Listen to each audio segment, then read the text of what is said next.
I say yes. Amen. I can't always understand it. Yeah. But I say yes. Oh, yeah. I say yes even though I don't know what it's all about, but I trust you to say yes. Do I have a witness this morning? Yeah. Will you say yes to him?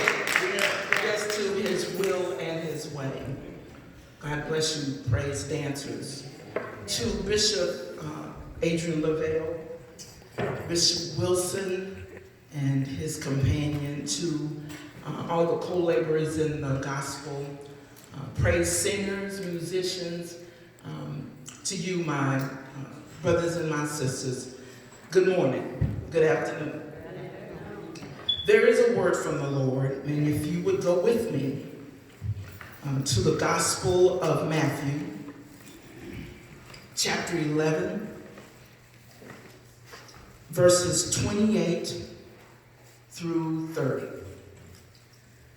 St. Matthew chapter 11, verses 28 through 30. And I'm reading from the New International Version, the NIV version. And you'll find these words. Come to me, all you who are weary and burdened. All right. And I will give you rest. Take my yoke upon you and learn from me, for I am gentle and humble in heart, and you will find rest for your souls. Verse 30, for my yoke is easy and my burden is light. The word of God for the people of God. God, we thank you for this day. We just want to say thank you. And we ask that you would send your power down. God, we are open this morning to revelation.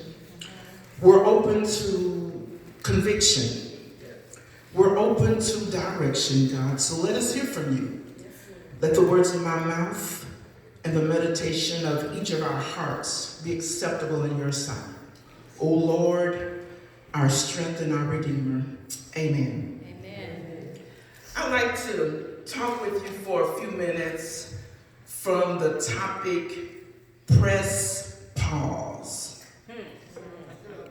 So, press pause. Everybody say press pause. Press pause. How many Netflix users we have here today? Yeah. Just in case Netflix doesn't occupy your TV viewing space, it is an American media service provider and production company which offers online streaming of library films and television programs, including Netflix productions. As of October 16, 2019, Netflix had over 154 million viewers. 60 million of those viewers were from just the United States of America. There's something unusual about Netflix. It has a unique feature that it remembers a lot about what you do, about what you are viewing. It knows the peak pause time, 7:29 p.m. It knows when you hit the pause button, and it keeps a record of it. So they do that because it allows them to prioritize your selections and make your viewing options less burdensome. All right. In the Urban Dictionary, press the pause button means hashtag wait, hashtag pause, hashtag hold on a sec, hashtag slow down. Even the movie Waiting to Exhale, y'all remember that movie? Even that movie with all its drama is about pausing and resetting. Well, let me ask you this morning, have you grown weary in your life to the point of exhaustion? Do you need to press pause and reset your life? Perhaps it's stress on your job, your relationship with your spouse or significant other, or you're caring for aging parents, the children, ministry duties, and the list goes on. You're tired, you're sick and tired of being tired, but you continue to do. You continue to work, and you fail to rest. You rarely press the pause button at all. Well, I'm here today to remind you that there's an invitation from the Lord for you. Listen to what he says in Matthew 11:28. Listen to how I'm going to tell you. He says, I'm inviting everyone who is tired, who is burdened with personal problems, or stressed out on the job, who have family issues, or who feel overwhelmed, to pause for a while. If your patience is thin, or you're burned out in religion and feel disconnected from your purpose, just press pause and come away with me, and I will show you how to balance every aspect of your life. All I want you to do is stay connected to me and learn the spiritual rhythms of the Sabbath rest and grace. You don't have to be concerned with the heavy burdens, societal norms that you carry. Just hang out with me and accept my way of living a life of meaningful service, compassion, and rest for your soul. In the text, Jesus is inviting people to trust him to lead their lives. The context of the invitation begins with Jesus' rebuke of the city Chorazin and Bethsaida and the religious leaders who saw firsthand his miraculous work, clearly demonstrating who he was. Yet they refused to believe him. The city of Chorazin and Bethsaida and Capernaum formed what is called the evangelical triangle. These were key cities where Jesus spent much of his ministry, but yet they didn't believe. Jesus was teaching the people and encouraging them to believe in the messengers that God had sent them. A weary bunch of disciples, I might add. Jesus said, come to me, all you who are weary. Now, weary in the text is the weariness of the heavy load of rules and regulations placed upon the people's shoulders by the scribes and the Pharisees. The people were exhausted with their search for religious truth. They had not learned that it was impossible to be saved by rules or by works. So Jesus' invitation was a compassionate declaration of the misery that they were bringing on themselves. Thus, we understand that when Jesus said, come to me, he meant believe in who I say I am and what I am able to do for you. The one who made the invitation was the Son of God. He had just declared that the Father had delivered all things to him, and that no one really knows the Father but the Son, and those to whom the Son chooses to reveal. In Matthew 11:25, Jesus says, I praise you, Father, Lord of heaven and earth, because you have hidden the things from the wise and the learned, and revealed them to little children. So I believe it would be wise for us to resist the temptation of thinking we know it all, and adopt the excellence of a childlike and teachable frame of mind. Amen. Jesus was calling those who were burnt out and experiencing compassion fatigue, and he promised relief, rest, and refreshment for their soul. Now, he didn't promise rest from work. For this passage is about learning about the rest that enables the worker to go back to the task with renewed vigor. The people in the text didn't accept John as the prophet of God. Neither did they accept Jesus as the Messiah because they found fault with whoever God had sent to them. Some of you preachers and teachers ought to be glad just right there, saying that I'm glad fault finding didn't start with me. Therefore, their unbelief, caused them to miss out on the fulfilling experience that God wanted them to have. In addition to their unbelief, they were weighed down by the burden of traditions placed on them by the scribes and the Pharisees. But what about us today? Are we facing the same challenges as the people back then? Can it be that he is calling us to press pause, just like he was trying to say to them? Could it be that we've become exhausted to the point we need to press pause and don't even know it? Are we experiencing burnout and compassion fatigue, but just keep pushing? Do we have unreasonable expectations for ourselves and for others? Do we fail to practice and present the light affliction of the Lord? Have we, by our redefining grace and justice, brought on self-induced burnout and compassion fatigue? And that's a tough one. It would behoove our congregation and other congregations, large or small, to evaluate whether we ourselves have accepted that invitation. Overworking, achieving, and impressing comes in all kinds of shapes and forms, and it's always so subtle. You see, doing and achieving appeals to the human concept. It goes like this. I have something to do. I'm the worship leader. I'm the head or usher. I lead the culinary team. I'm the head deacon. I'm over the new members class. I'm faithful and I'm the most committed. I'm always here. I'm at the 3 services, 8, 10, and 12. Perhaps you work multiple jobs in your personal life. Press to meet project deadlines. Care for your children and your grandchildren. Maybe you go to sports events and volunteer at the school. Grocery shop. Get the car service. Pick up medications. Cook meals. Does it sound like anybody in here? Cook meals. Clean the house.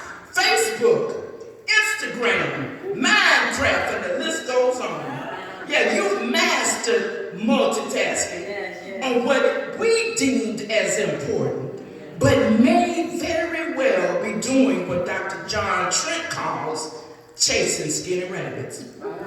In this book, he says we are often led astray by chasing dreams that are ill-conceived, or worse, unattainable, and ultimately do untold damage to our emotional and spiritual selves. I must confess, I too give unnecessary attention to the opinions and provocations of others that distract me from the real thing. Chasing skinny rabbits is what I'm doing sometimes. Listen, Jesus says, press pause. Take a break. Rest on me. Give it a break. Paul's doctrine says, we do nothing. We do nothing in terms of doing works. We cannot do works and become saved. Works has nothing to do with salvation. It is the grace of God. Grace supplies, not works, not deeds. However, there will always be a yoke, and there will always be a burden. When we say yes to the burden of ministry without hooking up with Jesus, we will experience burnout. We will experience fatigue, restlessness, anxiousness, and more. But our responsibility is to remember the invitation to come. Yeah, Jesus said to the people, take my yoke upon you and learn from me, for I am gentle and humble in heart, and you will find rest for your souls. The yoke, the Greek word zygos, was the wooden frame that joined 2 animals, usually oxen, for pulling heavy loads. Sometimes an older, more experienced animal was yoked to a younger, less experienced animal, so that the older animal could train the younger animal while they worked together. The image was used metaphorically to describe one individual's subjection to another. By using this illustration of a yoke, Jesus is inviting us to partner with him in his work. He is referring to a more intimate, faithful, spiritual connection. He is also telling us, and this is what we need to hear right now, that I will train you. Don't just get connected with me, but I'll teach you. I'll train you, praise God.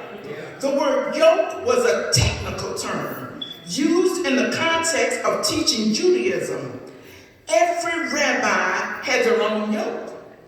That is, they had their own interpretation of the Old Testament scriptures. The rabbis would pass on their brand of teaching and training by living in the community with its students. Well, Jesus invited all. No one was excluded to press the pause button and come connect with him. He wasn't speaking here of physical burdens, but rather it was the heavy burden of the system of works that Jesus was offering relief to. Jesus was saying that any kind of law keeping was burdensome and amounts to a heavy yoke of oppression, because no amount of law keeping can bridge the gap between our sinfulness and God's holiness. God said through the prophet Isaiah that all of our righteousness deeds are like a polluted garment. The King James Version says filthy rags. It's unfortunate that the chapter division in Matthew 11 takes place at the 30th verse, because in Matthew 12, 1 through 8, Jesus actually offers an example of wearing a restful yoke. Jesus told them to learn from me, and then provides an immediate example, allowing the disciples to pluck grain to eat on their way through the field. And he did it on the Sabbath, no less. Yeah, he did it on the Sabbath. So by doing this, Jesus clarifies, he gets some stuff straight to anyone who had it twisted. The matter of Pharisees' burdensome laws and the difference of his liberation that he brings. He told the accusers in verses 7 and 8, but you would not have condemned my disciples if you knew the meaning of this scripture. I want you to show mercy, not offer sacrifices. For the Son of Man is Lord, even over the Sabbath. Now, please don't get this misunderstood. Don't misunderstand Jesus' invitation to press pause. This is not an indictment against service and structure. This ain't that. This is an invitation to a relationship. That's what I've been trying to get to. That's what I want you to understand. Listen, this is an intimate invitation to become loved, to get forgiven, to be rescued, to be healed, to experience grace and mercy, to learn how to pray, learn how to meditate, learn how to stand still and rest and let God do it. Church, it is a pronouncement for you to learn the rhythm of the Sabbath rest as a means of sustaining self-care, pastoral care, congregational care, as well as preventing burnout and compassion fatigue. Jesus encourages those who are overwhelmed to hook up with him, and in doing so, they will find rest for their souls. When we hook up with Jesus, he bears the weight of our burdens, like the mature ox that is yoked up to the young ox. And he does not only carry the weight of our burdens, but he refreshes and rejuvenates us to carry the lighter load. Being locked in with Jesus does not weigh us down, but it lifts us up. One might ask, is there a difference between the commandments of Jesus and the Jewish law? Isn't the same God responsible for both? Technically, the answer is yes. If anything, one might argue that the commands of Jesus were even tougher because his reformulation of the Mosaic law in the Sermon on the Mount, Matthew 5 through 7, actually goes over and above a mere outward conformity to the law. Instead, he deals with the inner person. You see, Jesus works from the inside out. He looks to the heart. He looks to the spirit of mankind. He says, hook up with me, and your yoke will become manageable, easy, because I'll be with you. Aren't you glad that Jesus is with you this morning? Aren't you glad that ain't nothing too hard for Jesus? Ain't you glad, excuse my vernacular, ain't you glad that he can do anything? That he can rescue anything? There's nothing too hard for him. Aren't you glad that he's with you? That he can handle your problem? That he's got your back? Aren't you glad this morning? Amen. Well, what makes Jesus' yoke easy and light is that in his own active obedience, he carried the burden that was meant for us to carry. Somebody ought to shout. That was meant for me. He carried a burden that was meant for me. And everybody's got an it. Yeah, you got an it. I got an it. The bishops got it. We all got it. But he carried it to the cross. Do I have a witness this morning? Do I have a witness? He carried it. The burden and the it that was meant for us to carry, he took it. So his perfect obedience imputed to us through faith, just as his righteousness was exchanged for our sin at the cross. And our obedience to Jesus becomes our spiritual worship. Can I get an amen? Yeah. Likewise, the Holy Spirit who works in our lives to mold us into the image of Christ, therefore making the yoke of Jesus easy and his burden light. The life lived through faith is much lighter and a much easier load to carry than a heavy and burdensome yoke of self-righteousness. Now, I'm not talking about anybody, but I just might be talking to everybody. Sheila Miller says in her book, Spiritual Rest, you are unique. And the way you rest is unique too. Sabbath is not about resting perfectly, but resting in the one who is perfect. Say to your neighbor, please be patient with me. God is not through with me yet. Yeah, let me close. Well, Netflix collects everything about your viewing habits. Netflix knows a lot about you. They know your peak pause time and they keep a record. Your pause on Netflix allows them to prioritize your selections. It's designed to make your viewing options and selections easy and not burdensome. I admit this is an elaborate customer service design, but I come to tell you today, I come to recommend Jesus and that you submit your pause to him. He has an open, extravagant invitation for you to come to him when you get tired, when you get burnt out, when your thoughts get cloudy, when you feel like you cannot take another step. Jesus is saying, come. How do you come to Jesus, Reverend Pat? Thank you for asking. Thank you for asking. You come by faith. By faith, come and trust him with your trials. Trust him with your troubles. Give him your sins. Give him your tears. Give him your secrets. Give him your all in all. Just come. Better than Netflix, he knows everything about you. And he's waiting for you to rest your soul. He's waiting to hook up with you and carry that load as you lean and learn on him. Why don't you just hook up with your neighbor? Why don't you grab on with your neighbor? Hook up with your neighbor so you can sense how Jesus will hold on to you and keep you and let you lean on him and he'll carry the load. Hook up with your neighbor. Hook up with your neighbor. Lock arms so you can sense how he will be right there with you. Get a sense of how he'll be connected with you. Yes? Jesus is inviting you to have a close, up and personal relationship with him. He's asking you to come.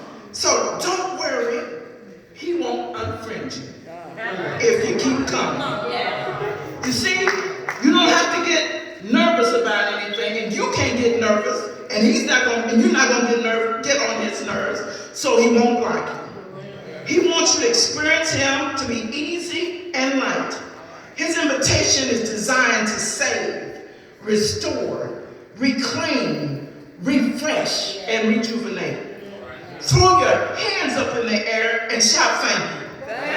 Tell him thank you for the invitation. Some places and some parties you can't go to because of who you are, where you came from. But Jesus has got an open invitation. Tell him thank you for looking out for you. Tell him thank you could not forget